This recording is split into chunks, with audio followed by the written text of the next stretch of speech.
The night the impossible vanished. Imagine carrying inside your body something that felt like a ticking clock. Not a heartbeat, not the gentle rhythm of life, but a dark countdown toward an inevitable end. For months, maybe years, every step you took was overshadowed by it. Every glance in the mirror reminded you that your body was no longer your own.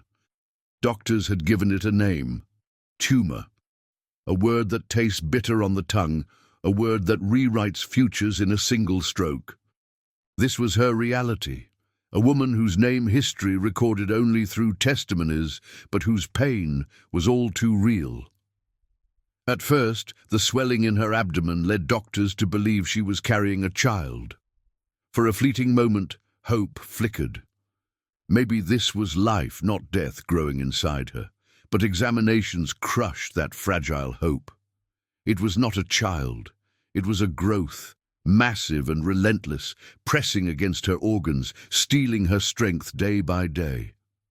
The verdict was final and merciless. There is nothing we can do. Surgery was impossible. The size of the tumor, its location, the risks, all combined into a death sentence delivered with clinical precision. She left the hospital not with medication or a treatment plan, but with resignation. Weeks, maybe months, and then the end. At home, every movement became a battle. She could not lift without pain, could not rest without discomfort. Nights were the cruelest, lying awake aware of the foreign weight inside her. Friends visited, tried to cheer her, prayed for her. She prayed too. But with each sunrise, the tumor remained, growing, mocking, suffocating what little hope she clung to. And then came a whisper, a story that spread like wildfire across Spokane in the early 1900s. A story of a man named John G. Lake, who had opened a place called the Healing Rooms. It was not a hospital. It was not a clinic. It was a sanctuary where the sick came not for medicine, but for the touch of God. There, they said, blind eyes opened, twisted limbs straightened, fevers fled, and even the dead had risen. She had heard stories before, of course, preachers with loud voices and louder promises. She had seen the disappointment on faces when prayers seemed to hit the ceiling and fall back down unanswered. But something about the accounts of Lake's ministry was different. They were not vague. They came with names, addresses, testimonies written in detail.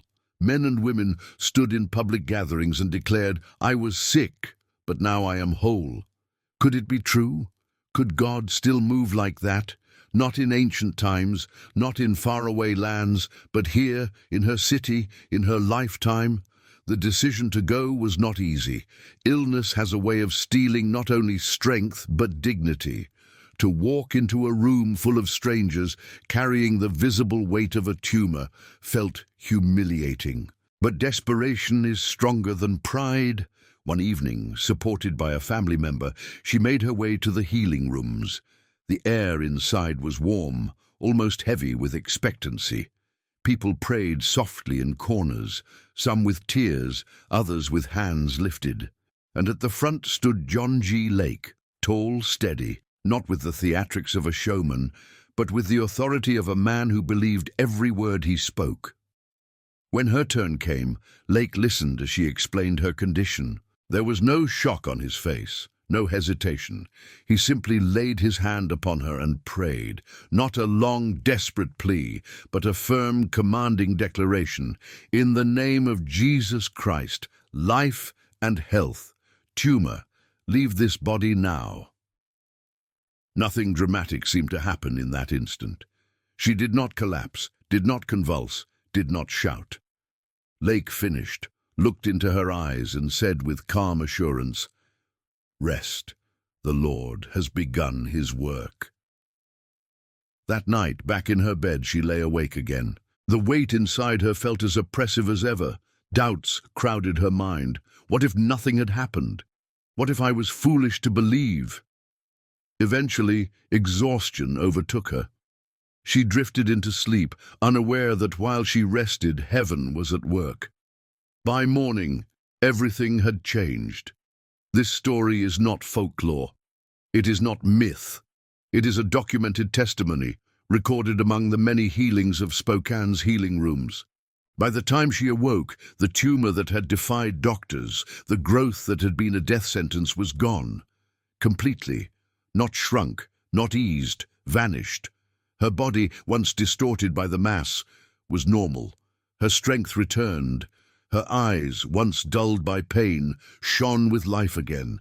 She walked into the healing room soon after, not as a patient, but as a witness, living proof that the impossible had bowed to the power of God. And today, over a century later, her story still asks the same question it asked then. Do you believe?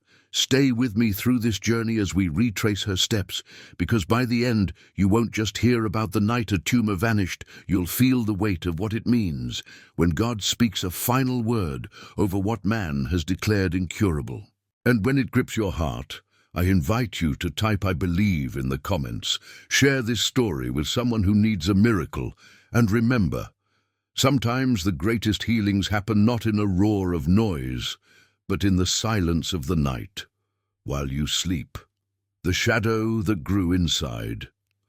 Before sickness came, her life was simple, ordinary, filled with the kind of routines that seem small until they are taken away. She lived in Spokane with her husband and 2 children, managing a modest household. Mornings were spent tending to chores, afternoons caring for the little ones, evenings filled with laughter around the dinner table. She was not wealthy, nor was she poor, just steady, consistent, the kind of life many prayed for in those early years of the 1900s. Then came the change. At first, it was barely noticeable. She felt tired more often, the kind of weariness that didn't fade even with rest. She brushed it aside, telling herself it was just the demands of motherhood, or perhaps the cold winters of Spokane settling too deeply into her bones. But as weeks turned into months, the fatigue deepened. Then came the swelling. Neighbors whispered that she looked expectant. Her husband asked quietly one evening, "Is it possible you're with child again?" For a fleeting moment she wondered the same. There was hope in the thought, another life, another blessing. But the hope was fragile. The swelling didn't feel like life. It felt heavy, oppressive. Finally the pain came, not sharp, but a constant ache that made even simple movements difficult. She could no longer lift her children without wincing. Climbing the short steps to her porch left her breathless. Something was wrong, terribly wrong. When she visited the doctor, the room smelled of antiseptic and cold metal instruments. He examined her carefully, his brow furrowing deeper with each passing minute. At last, he stepped back, cleared his throat, and delivered the words that split her world in two. "It's not a child," he said quietly. "It's a growth, a tumor." The word hung in the air, heavy and suffocating. She stared at him, unable to process what she was hearing. Her husband asked questions, desperate for solutions. "Can it be removed? Is there treatment?" The doctor shook his head. "The size and location make it impossible to operate. I'm sorry. We can ease her discomfort, but—" He didn't finish the sentence. He didn't need to. The silence said it all. She left the office with a paper bag of medicine that dulled the pain, but did nothing to shrink the shadow inside her. Each pill was a reminder that her condition was not curable, only manageable until the end. At home, her children sensed the change. They tugged at her skirts, asking why she no longer played with them on the floor or chased them through the yard. Her husband tried to stay strong, but she could see the worry in his eyes when he thought she wasn't looking. The laughter that once filled their evenings grew quieter, replaced by whispered conversations about what would happen when she was gone. Nights were the cruelest. She would lie awake, staring at the ceiling, her hand pressed against her abdomen where the tumor pressed back. It felt alive, though not in the way a child had once stirred within her. This was not life. This was the mockery of it, a silent thief consuming her from the inside. Friends visited, offering sympathy cloaked in forced smiles. Some prayed for her, their voices earnest but tinged with resignation. She prayed too, but her prayers felt small, swallowed by the weight of her despair. "Why me, Lord?" she whispered into the darkness. "Why now, when my children are so young?" The weeks blurred together. She grew weaker. Her body, once strong and capable, now felt like a prison. Even walking across the room left her trembling. The future she had once imagined, watching her children growing old alongside her husband, seemed to shrink into nothing more than days, perhaps weeks, of waiting for the inevitable. And then the whisper came.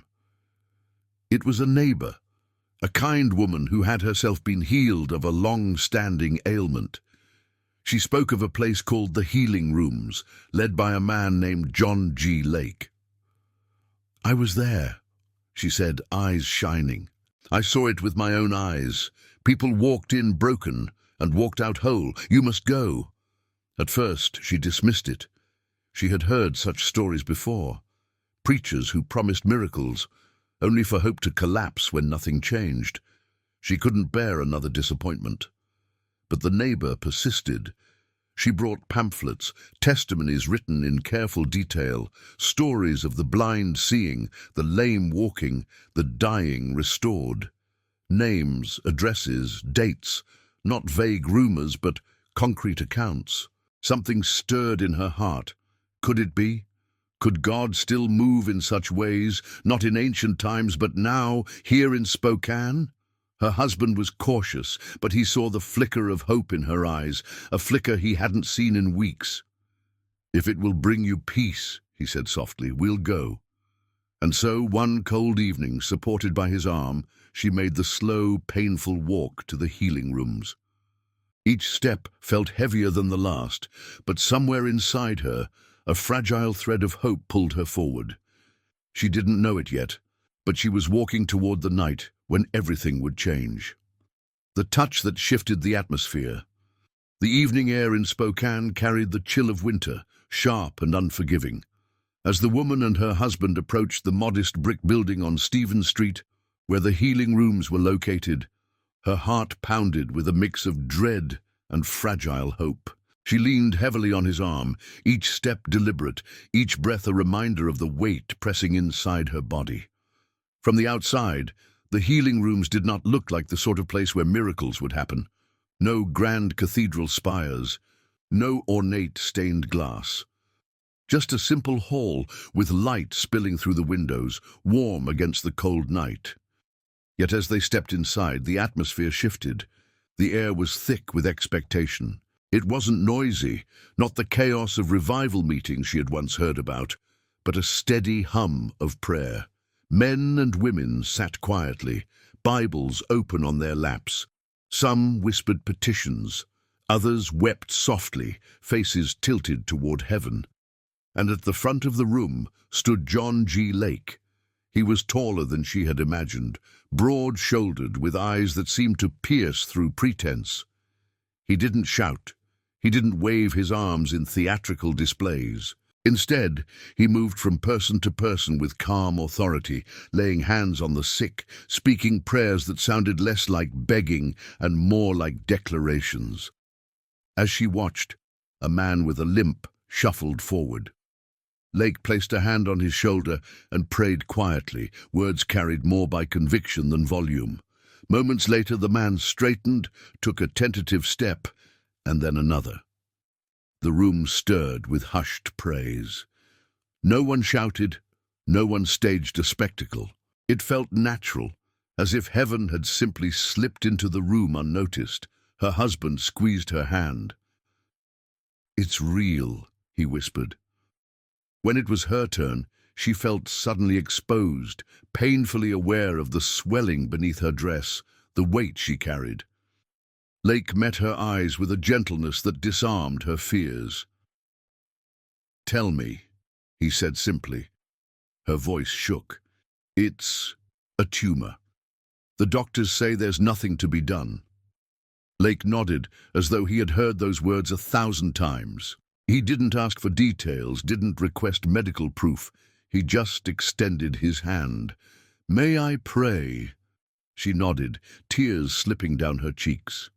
As his hand rested lightly against her abdomen, a hush fell over the room. The conversations, the whispers of prayer, even the creak of wooden benches seemed to fade. It was as though the entire hall held its breath. Lake's voice was steady, low but firm. "Father, in the name of Jesus Christ, we speak to this body. Let every cell be restored to its perfect design. Tumor, I command you, leave, dissolve, disappear. You have no place in this temple of the living God." The words struck her like waves, each one carrying weight. She didn't convulse, didn't shake, didn't fall. She just felt still. A warmth spread beneath Lake's hand, a deep, penetrating heat that seemed to reach the very core of her being. Her mind, however, was a battlefield. What if nothing happens? What if this is just another disappointment? Doubt and faith clashed within her chest, as violent as the pain that had kept her awake for so many nights. Lake's tone grew firmer, infused with a quiet authority that seemed to draw strength from something far beyond himself. "This body will live and not die. This testimony will bring glory to God. It is finished." And just like that, he lifted his hand. The moment was over. She blinked, half expecting to feel lighter, freer, but the tumor was still there. She could feel its weight pressing against her ribs, unmoved, unyielding. Lake looked into her eyes, reading the doubt written across her face. He smiled gently. "Do not be afraid. The Lord has begun his work. Rest, sleep. Tomorrow you will see. Tomorrow." The word echoed in her mind as her husband guided her back out into the cold night. The warmth of the healing rooms lingered in her memory, but the heaviness in her body reminded her of reality. Could she truly believe that something had changed, that while she slept, a miracle might unfold? The walk home was quiet. Her husband tried to speak encouragement, but she could hear the hesitation in his voice. He wanted to believe. He needed to believe. But he, too, had seen the unyielding truth of her condition. That night, lying in her bed, she placed a trembling hand on her swollen abdomen. The tumor felt as immovable as ever. She closed her eyes, whispering the words Lake had spoken. "Rest. Tomorrow you will see." Sleep did not come easily. Doubt prowled in the corners of her mind like a predator. She thought of her children, of the possibility that she might not live to see them grown. She thought of her husband, who had stood by her faithfully, and the loneliness he might one day endure. But somewhere between fear and exhaustion, she drifted off. And while she slept, heaven went to work. The morning the shadow was gone. The first light of dawn slipped through the thin curtains, brushing across the wooden floorboards of the small Spokane home. The woman stirred, blinking against the pale light. For a moment, she forgot. Forgot the weight, forgot the dread, forgot the shadow that had stalked her every waking hour. But as consciousness returned, so did the familiar heaviness. Her hand instinctively moved to her abdomen. Only this time, there was nothing. Her eyes snapped open. She pressed harder, frantic. The mass, the immovable mountain she had carried for months, was gone, completely gone. Her abdomen felt soft, natural, as though the tumor had never existed. She sat up suddenly, clutching the blanket to her chest, her breathing quick and shallow. "John!" she gasped, shaking her husband awake. "John, it's gone!" Her husband bolted upright, confusion clouding his sleepy face. "What's gone?" "The tumor," she cried, tears already streaming down her face. "It's not there anymore. It's gone."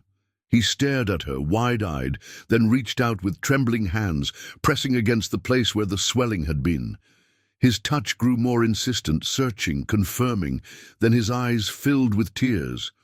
"Oh my God," he whispered, "it's true." They clung to each other, both weeping, both laughing through their tears.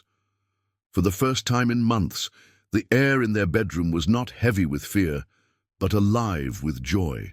Their children, hearing the commotion, padded sleepily into the room. The mother pulled them close, hugging them fiercely, whispering over and over, "Mama's going to be here. Mama's going to be here." News travels quickly in small communities, and by mid-morning, neighbors were knocking at their door. Some came hesitantly, not wanting to intrude, but unable to resist their curiosity. Others rushed in with wide eyes, eager to see with their own eyes what they had heard whispered at the market. Each one left astonished, shaking their heads, murmuring prayers of thanksgiving. Her husband insisted they return to the healing rooms that very day. "They must see you," he said. "They must know what God has done." When they arrived, the room was already filled with seekers, but as soon as people recognized her, a hush fell over the crowd. She walked forward, not with the halting steps of someone weighed down by sickness, but with the lightness of one who had been set free. John G. Lake stood near the front, speaking quietly to a small group. When he saw her, he paused, a slow smile spreading across his face. He didn't look surprised. He didn't look shocked. He looked satisfied, as though this was exactly what he had expected. She reached him, tears streaming down her cheeks, and grasped his hands. "It's gone," she said, voice trembling with emotion. "The tumor is gone." Lake nodded, his eyes glistening. "Yes," he said simply. "The Lord is faithful." The room erupted, some clapping, others lifting their hands in praise, a few sinking to their knees in awe. People pressed forward to hear her testimony. She told them everything: the despair, the prayer, the restless night, and the morning she woke to find her body whole.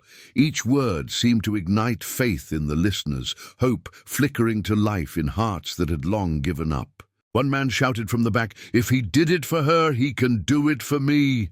Another woman, cradling a sick child, wept openly, whispering, "There is still hope." Lake lifted his hand, quieting the room. "You see," he said, his voice strong and clear, "this is not the work of a man. This is the work of God. He does not change. What he did for this woman, he can do for you."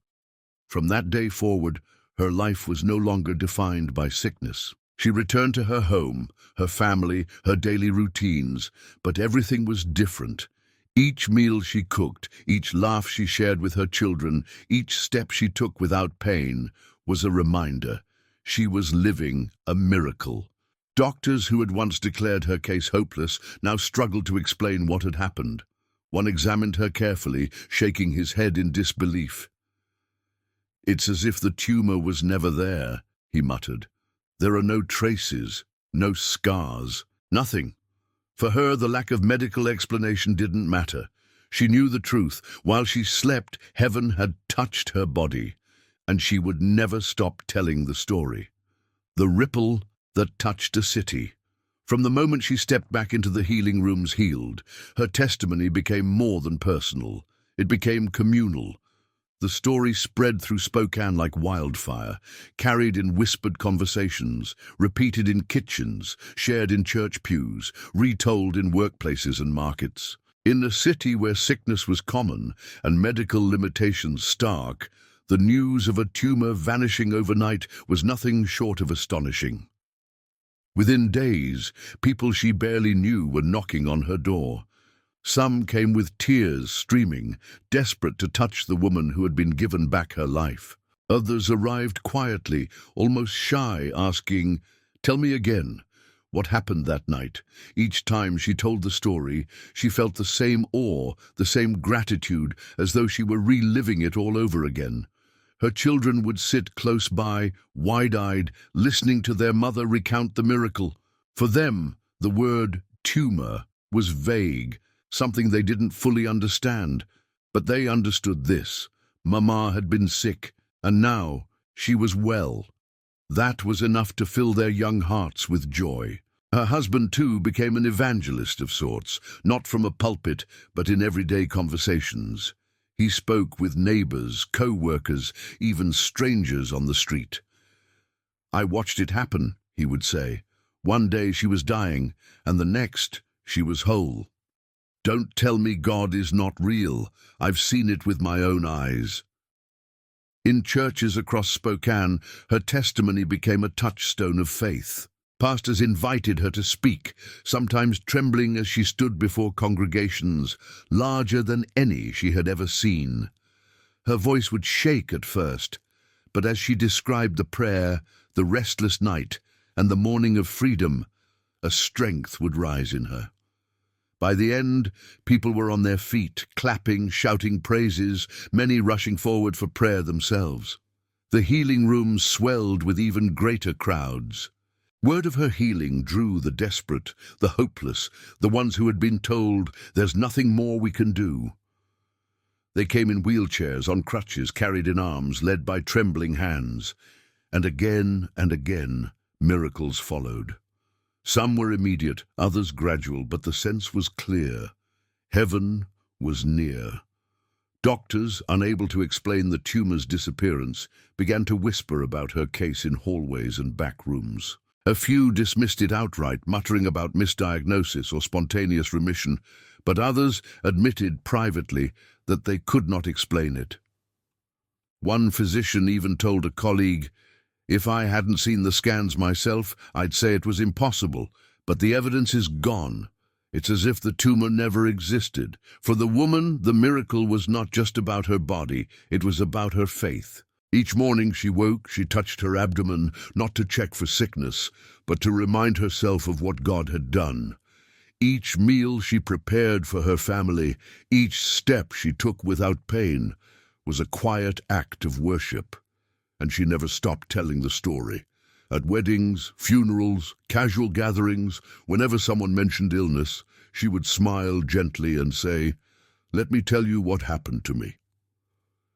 The impact stretched beyond Spokane. Letters traveled by post, carrying her testimony to towns and cities far away. Missionaries repeated the account overseas, telling congregations that in America, in a modest city, a tumor had vanished in the night after prayer. It became a story of hope for the world, proof that God's power was not limited by geography. For John G. Lake, her testimony was one among thousands, yet it stood out. He often referenced it in sermons, not to glorify himself, but to point back to the presence of God. "The Spirit of God works while we rest," he would tell his listeners. This woman laid her head on her pillow, and while she slept, the tumor disappeared. Not because of striving, not because of her strength, but because God is faithful. The legacy of that miracle lived on for generations. Her children grew up knowing their mother's life had been spared, and they told their own children. Neighbors carried the memory of it long after she passed from old age, not from sickness. And for every person who heard the story, it planted a seed. If God could dissolve a tumor in the silence of the night, what could he do in their own lives? Her miracle became a ripple, one that touched a city, strengthened a community, and still inspires faith more than a century later.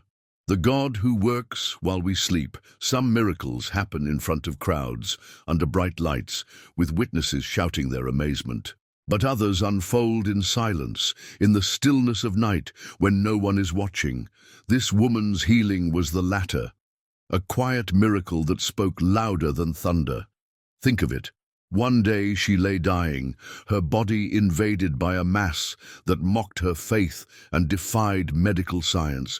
Every doctor's word was final, every diagnosis a reminder of her mortality. She had prepared herself for death, even begun to imagine her children growing up without her. Hope was a candle burning low, nearly snuffed out. And then one prayer changed everything. It wasn't a dramatic spectacle. There were no flashes of light, no earthquake, no angelic choirs, just the steady voice of a man declaring God's promises over her body. "Rest," he had said, "tomorrow you will see." And so she slept, carrying both her doubts and her fragile hope into the night. By morning, the impossible had vanished. The tumor was gone. Her body, once twisted by disease, was whole again. Doctors could not explain it, skeptics could not disprove it, and she herself could only weep and rejoice at the goodness of God. That day became her testimony, one she carried until her last breath, not from sickness, but from the fullness of years. But her miracle was never just about her. It was about the God who wanted a city, a nation, and generations to know that he is not limited by time, distance, or impossibility. It was about her children who would grow up with the memory that Mama was healed by God. It was about every man and woman who walked into the healing rooms after her, carrying their own burdens and left with renewed faith because of her story. And it's about you, listening now, because maybe you are carrying something that feels just as immovable as that tumor. Maybe it's not in your body, but in your mind, your finances, your relationships, or your spirit. Maybe you lie awake at night, pressed down by fear, convinced that the weight you carry will crush you. Her story is your reminder. God works even while you sleep. He is not waiting for your perfection, your performance, or your endless striving. He is waiting for your surrender, your willingness to trust that he is bigger than what you face. When John G. Lake prayed that night, he didn't beg, he declared. He spoke with the confidence of someone who knew that God keeps his word. That same confidence is available to you. The same spirit that dissolved that tumor in the night is alive and active today. So let this story be more than history. Let it be prophecy for your life. If God could erase in one night what doctors said was permanent, he can do the same for you. If he could silence the shadow that haunted her, he can silence the one that haunts you. Now the question is, will you believe? I want to challenge you. Don't just listen and move on. Take a moment right now and type "I believe" in the comments. Let it be your declaration, your line in the sand. Share this story with someone who needs hope, because you never know whose faith might be ignited by hearing it. And if you want to hear more true, documented testimonies from the extraordinary ministry of John G. Lake, stories of the blind seeing, the dead rising, the incurable restored, then subscribe to this channel, because what you've heard today is only one among thousands. The God who works while we sleep is still at work, and the miracle you need may be closer than you think.